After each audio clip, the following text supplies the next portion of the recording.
Hey y'all, it's Melissa from The Little Boy That Could, and welcome. Today I'm going to be sharing some of my tips for you if you are about to start homeschooling. So if you're thinking about homeschooling or you've made the decision to start your first year of homeschooling this year, stick around. I've got some tips to share with you.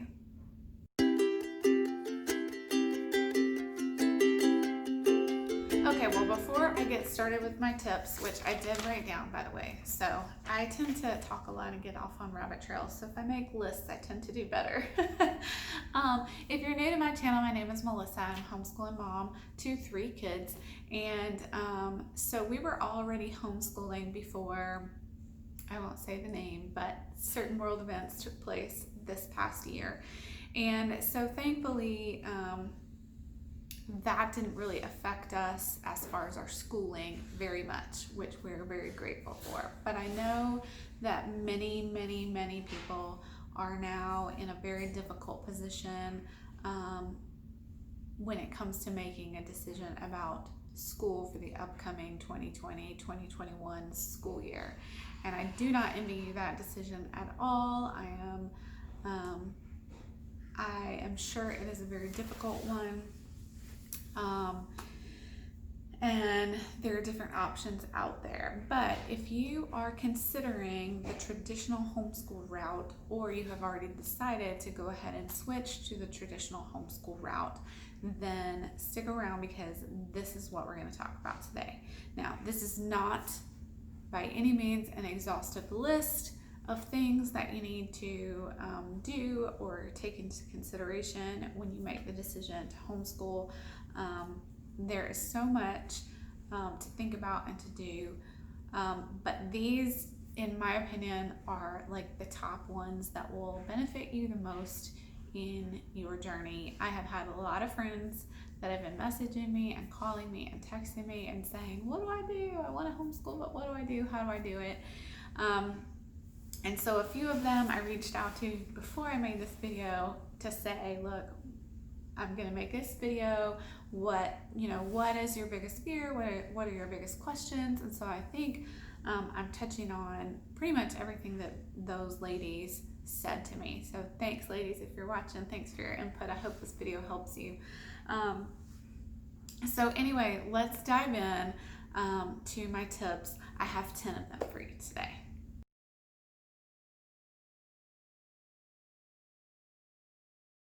Number one, absolute most important first thing you need to do if you decide or are thinking about homeschooling is to check the laws in your state. So in every state in the United States, homeschooling laws are different, and they are very important because obviously in the United States we have truancy laws, and your children are required by law to go to school in some form or fashion. So it is important that you follow whatever laws are put forth in your state. Where I live in the state of Alabama, there are very few regulations on homeschoolers. In my opinion, that's a good thing and a bad thing, but I won't get into that in this video. So there's not a lot in Alabama. There are some things that are important, some paperwork you have to do at the beginning of your journey to make sure you don't get in trouble for your kids not being in school. Other states have a lot more rigorous regulations. Some states require certain grade keeping and portfolios and certain information that you have to keep track of and turn in at a certain time, and other things like that. So it's very important that you check the laws for your particular state. The HSLDA page website, which I'll put in the description box below, is a great way to find your state's laws and regulations and such about homeschooling. So first things first, before you do anything, probably before you even make the decision to homeschool, you want to check out your state's laws so you know what you're getting yourself into.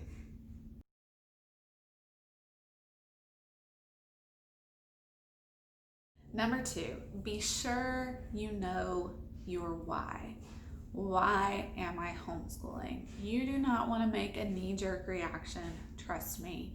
You do not want to make a knee-jerk reaction because of current world circumstances and just say, well, I can't send them to regular school, so I guess I'm just going to have to homeschool. Because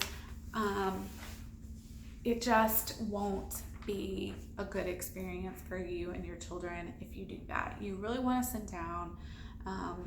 I suggest making an actual list. Write it down somewhere. Write your whys down. Why are we doing this? Why do we feel like this is the best option for our family? Why do I want this for my children? What do I want out of this for my children?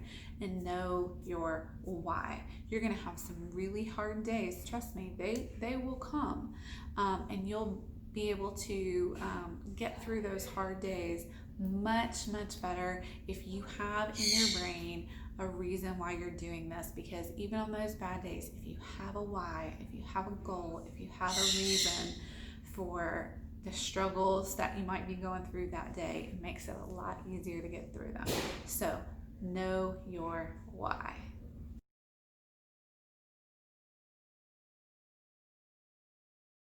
Number 3 is curriculum. And if I'm being honest, this was the hardest thing for me personally. And I've heard from a lot of other homeschooling mamas and a lot of other mamas that are thinking about homeschooling that this is the hardest thing for them. Probably the majority of the questions that I get asked are curriculum questions. What curriculum do I use? And that is a very difficult question to answer. Don't get overwhelmed by curriculum. It's very easy to get overwhelmed by curriculum. So my first recommendation when you're thinking about curriculum is there is a YouTube video called 5 Flavors of Homeschooling. And it is a little bit long, but if you stick through the whole thing, I think it will really benefit you. She talks about the 5 main sort of philosophies or methods of homeschooling, and then the second half of the video, after she kind of explains each one, is sort of a little quiz for you to take, and it helps you kind of determine which of those methods might fit best for your family. Because to be completely honest with you, in my opinion, there's no bad curriculum. There's no wrong choice curriculum. The curriculums that are available are all very good. They're all very different. So it sort of boils down to what's the best fit for you, what's the best fit for your child, what's the best fit for your family, and there are some things to consider right off the bat with curriculum. There are online curriculums, there are non-online curriculums. So that's something to consider. That'll help you narrow it down right away. Do you want your child online doing school or not? Another thing to consider is, do you want to do most of your subjects as a group, as the whole family together? Or do you want all of your kids to be doing their own individual work? That'll help you narrow it down some more. And focus on the important subjects, the core subjects first. You don't need to do all the things like music and art and PE, and there's 1,000 extracurricular type activities and subjects, and you don't need to do those, especially not at first. You can if you want to, but don't overwhelm yourself with unnecessary things. The main thing you need to focus on is language arts and math, really and truly. And honestly, if you're super overwhelmed, that's probably enough, especially if your children are younger. It's not a bad idea to add science and social studies in. If your child is in high school, you're going to have to add science and social studies in. But don't put too much on yourself. Traditional homeschooling isn't traditional school. It's not supposed to be. So don't think that your curriculum choices for your child has to line up with everything they were doing when they were in traditional school, because that's just not how it works, and you will make yourself crazy if you do that. So really boils down to your personal teaching style, your students' personal learning style, how many kids you have in your family, and those choices I talked about before, like whether or not you want it to be online, whether or not you want to do it together as a family, or you want all your kids doing their own thing, and whether you want it biblical, a Christian curriculum or secular curriculum. So there's a million choices out there. Don't get overwhelmed. Start with those big ticket questions. and determine your answer to those questions that I mentioned, and that will help you narrow it down right away and make your decision a lot easier for curriculum.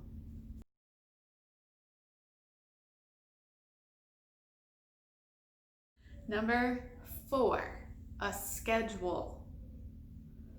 Now, make it your schedule, but stick with it. So, don't forget that you are not recreating traditional school at home. That is not what homeschooling is, okay? That is not it. So, your schedule does not have to look like what their schedule looked like when they were in school. That's one of the benefits of homeschooling. You can start and finish school whenever you need to or want to. So, if you're not early morning people, you don't have to get up and start school at, 8 a.m. like traditional school does. That's the beauty of it. You can schedule it so that it works for you. If you are a working parent, you can still make homeschooling work because you can school when you need to school. Keep in mind also this. Traditional school is 8 hours a day, but it does not take anywhere near that to homeschool. Think about all of the extra things that they're doing at traditional school, at school, that you're not doing at home. You don't need to build in a 5-minute locker break between each subject because they're not going to a locker. You don't need to build in bathroom breaks. You don't need to build in PE time. You don't need to build in recess. You don't need, to build in an art class and a band class and a whatever, okay? So it's not going to take you 8 hours to school every day. Not anywhere close to that. If you have things on your schedule that can't be moved, then schedule school around those things. That's fine. But just make sure you have a schedule that works for your family and make sure you stick with it.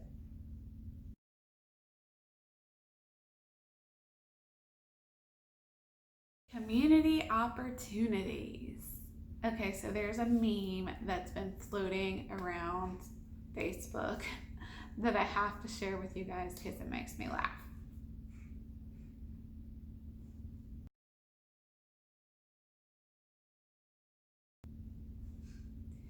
So how are you going to socialize your kid? So we homeschoolers kind of laugh at that because as a mom who's done both, my kids, we have been, prior to COVID, of course. Oops, I wasn't going to say that word. Prior to world events taking place currently, we were busier as homeschoolers than we ever were when we were in traditional school. I mean, there were so many opportunities we had, we couldn't even do them all because we didn't have time in our schedule. So socialization is a funny one for us because we know that that is not an issue for homeschoolers. Now, obviously, it could be. I mean, if you're gonna just sit in your house all day, every day and never leave, then obviously that would be an issue, but I don't know any homeschoolers who do that. So we kind of chuckle every time we hear that socialization question, but community activities is a legitimate question. And so I have some recommendations for you. Obviously, if you're watching this, you've already found one, and that's YouTube. You want to find some other homeschooling mamas. So YouTube, Instagram, Facebook. We have a really amazing homeschool community in the city where we live, and one of the main ways that we all communicate with each other is a Facebook group, and it's fabulous. And I guarantee you in your area there's probably a Facebook group for homeschoolers as well. So get on Facebook, look for groups, get on Instagram, get on YouTube, and find those homeschooling mamas and connect with them. They are happy to help you, I guarantee it. Co-ops are another thing. Now, are co-ops necessary? Absolutely not. You do not have to join a co-op. There are lots of super successful homeschoolers I know that were never in a co-op, don't want to be in a co-op, and that's great. That's fine for them.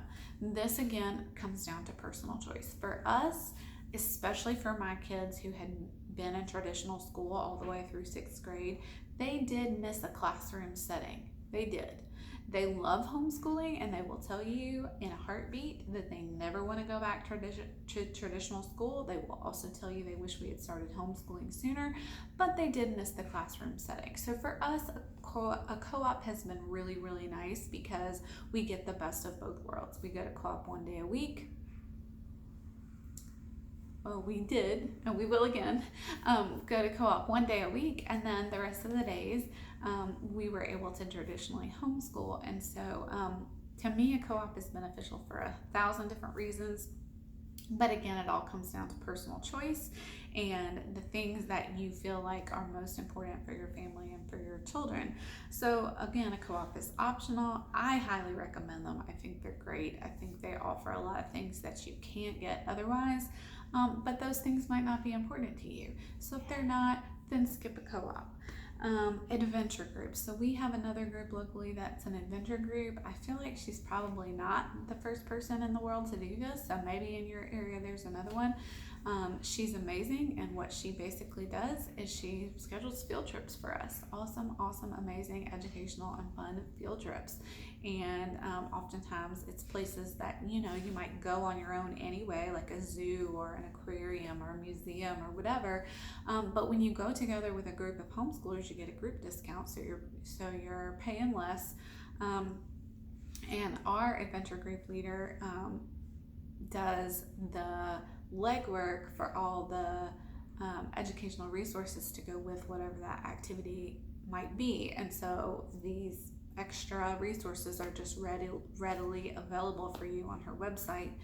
And it's an amazing resource. It's a good way, if you're not doing co-op, to meet some other homeschoolers, save money, and still get to do some really cool field trips and really, really cool things. So look for an adventure group in your area. It might be called something different, but I imagine there's something similar in your area, and we absolutely love it.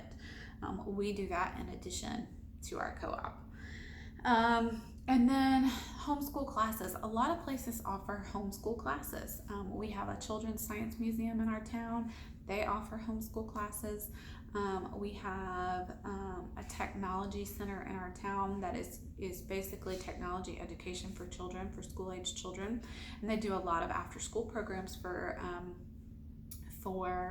traditionally schooled children, but they also offer homeschool classes. And so you never know what might be available in your area. You just got to look. A lot of times websites will have it, museums do. We have an art museum here that offers some art classes for homeschoolers. So you would probably be very surprised at the amount of offerings there are specifically for homeschool kids in your community. So get on a website, again, find that Facebook group of homeschoolers, because they will be a great resource for you in finding all of those opportunities that are available in your community for homeschoolers. Trust me, you will probably have to turn many of them down because it'll be just too much for you to fit into your schedule. Socialization and extra activities will not be a problem. I can promise you that.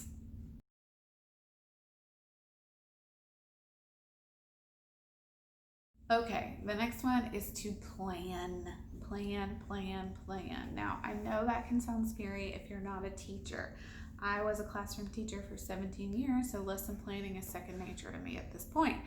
But I realize for some of you who are not teachers, that's a very scary thought. But it doesn't have to be lesson plans like you think of that a teacher in a traditional school, a traditional classroom setting does. You just need to have a plan. In other words, you need to have an idea of what you want to accomplish in the school year, what you need to get through in the school year. You need to plan out what those dates look like, how many weeks you have. It doesn't have to be super specific. Like, you don't have to plan out exactly what you're doing every single day.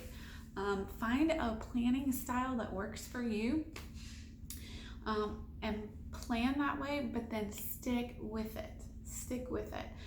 A lot of people like the open and go curriculums that are available, and they're great, and that might work for you, but you still need to look ahead a little bit so that you're aware of, how many lessons are there in this curriculum? How many days will it take? How many weeks will it take if we're schooling 4 days a week? How many weeks will it take if we're schooling 5 days a week? That way you don't get to the end of the school year and you realize, holy moly, we have, 35 more lessons and, it's June. What do I do? What did I do wrong? Go ahead and get a big picture plan, and then plan, in the way that's best for you, but make sure you stick with it and make sure you're aware of where you are, where you need to be, and how much time you have left to get there.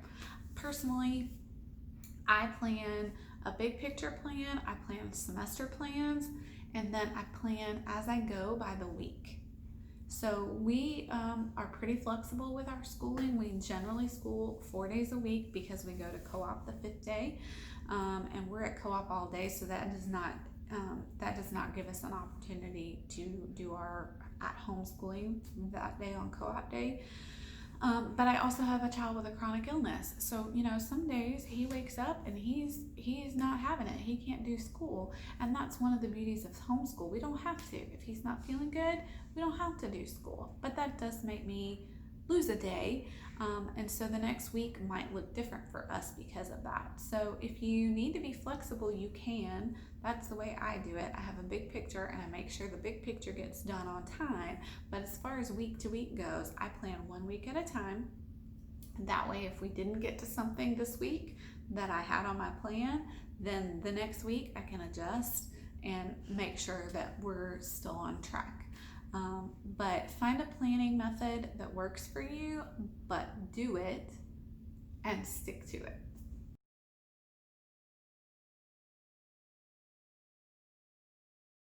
Okay, number 7 is be prepared for hard days. Be prepared for kickback from your children. Now, as I said earlier, my children will all 3 tell you they wish we had started homeschooling sooner. They absolutely love it. But don't let that fool you into thinking we don't have days where they say, I don't want to do that. I hate homeschooling. This is dumb. This is boring. I mean, we have those moments, and you will too. And if you're not ready for it, if you're not prepared to hear those words, I hate homeschooling, or this sucks, or this is boring, it can really be defeating if you're not ready for it. So be ready. Know that it's coming. It will come, but know that it's going to pass as well. That's another reason why knowing your why is so important, because on those days when they're like, la, la, la, la, la, and they don't want to hear it, you're going to have to go back to that list you made of why you're doing this and remind yourself that it's worth it because these are the reasons why. And I promise you it'll help you get through those hard days. Also, self-care is important. Plan for self-care because, before, if your kid was going to school, you're like, bye, and you had your time to yourself, and you don't get that when you're homeschooling. You're with your kids all the time. And so you need to plan time for yourself, to take care of yourself, to give yourself a mental break, to give yourself a physical break, to rest your body, rest your mind, rest your spirit. So plan for bad days and plan ahead for ammo to fight those bad days, which is self-care and knowing your why. But know that the bad ones are coming and you'll get through them.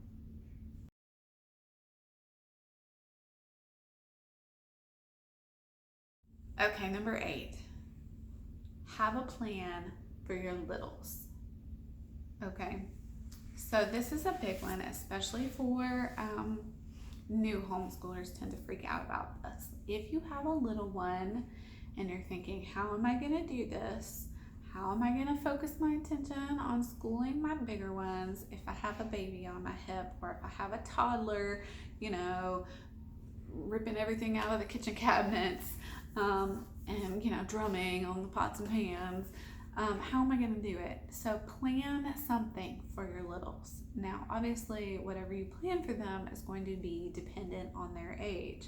But if you have a super little who still takes a nap, then plan your school schedule so that the hardest things for your big's day, the things they need most of your attention for, or the most help from you on, plan those subjects for the little one's nap time. That way, you don't have to worry about the little one at all. You can focus 100% of your attention on your students who need you.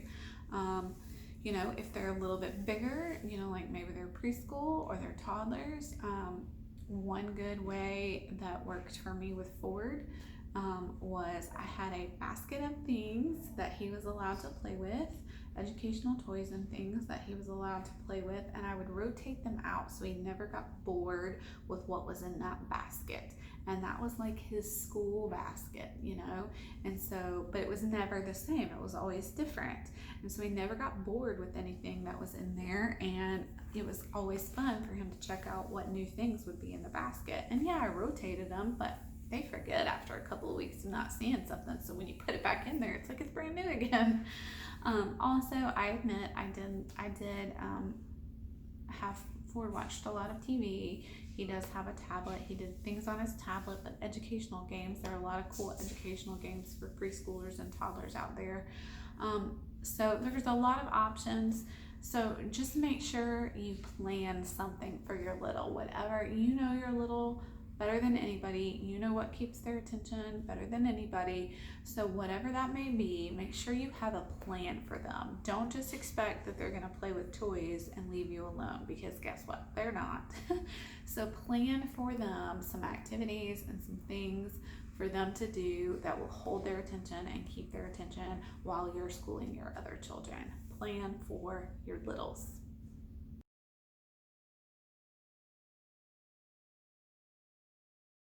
Number 9, talk to your kiddos about homeschooling and share your why with them, and help them come up with their own why.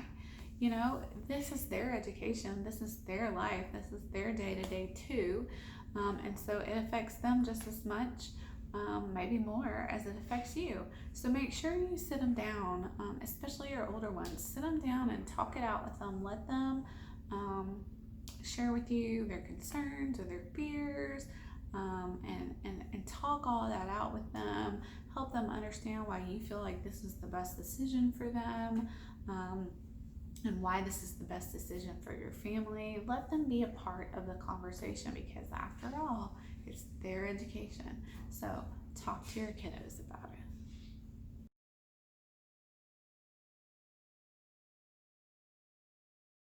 And finally, I saved the most important for last. Pray. Pray about it. Pray yourself through it. Obviously, if you've been on my channel, you know that I'm a Christian, and so the spiritual aspect of our life is super important to us. And when we entered the homeschooling arena ourselves, I had actually been praying about it and researching it for 4 years prior to actually taking the leap and pulling my kids out of school and quitting my job as a teacher and starting homeschooling. And I continually try to stay in the Word and try to keep it on my prayer list, to make sure that, you know, I'm filling my spiritual cup, and that God is 100% in our homeschool, because without Him, we couldn't do it. So pray about it. Make sure that you feel like it's the decision God wants you to make, and then when you do make that decision, don't forget to keep Him in your homeschool, because it is super, super important to pray. Okay, so that's my best tips. Like I said, it is by no means an exhaustive list. It is, I know, very overwhelming when you're first starting out. Heck, it's overwhelming. It can be overwhelming when you're not first starting out. It's a lot, especially if you have multiple children. It's a lot to think about, a lot to weigh out. If you have any questions about anything that I said and want more specifics on any of those things, please put it down there in the comments, and I'm happy to either answer you in the comments or make another video if you'd like to hear more about a specific topic. I do have a back to school week coming up that's going to be on my channel. I'm going to upload a video every day of the week, Monday through Friday, the first week of August as our back to school week. And I'm going to be showing you a little more in depth some of the things that I talked about, like curriculum choices for us and planning and record keeping and some things like that. So if you're interested in any of those things, make sure that you hit that red subscribe button so that you won't miss any of those videos. I do try to upload twice a week. I definitely upload a video every Friday. I try to do Mondays and Fridays, although my Mondays don't always get up depending on how my chronic illness kid has been. Sometimes I have time and sometimes I don't, but you'll definitely want to subscribe so that you won't miss any of my videos. I've got a lot of really good homeschooling content coming up, so stick around for that. It's coming. And like I said, if you have anything specific you'd really like to hear about more in depth about specifics of how I do it or how we do it, let me know in the comments and I'm happy to oblige. And you can also find me on Instagram and on Facebook at the Little Ford That Could. And don't forget to give this video a thumbs up if you felt like it was helpful for you. And I'd love to hear from you in the comments if you're just starting your homeschool journey, or if you're thinking about it, or if you've been homeschooling a while. So introduce yourself. I'd like to get to know you, and I'll see you next time.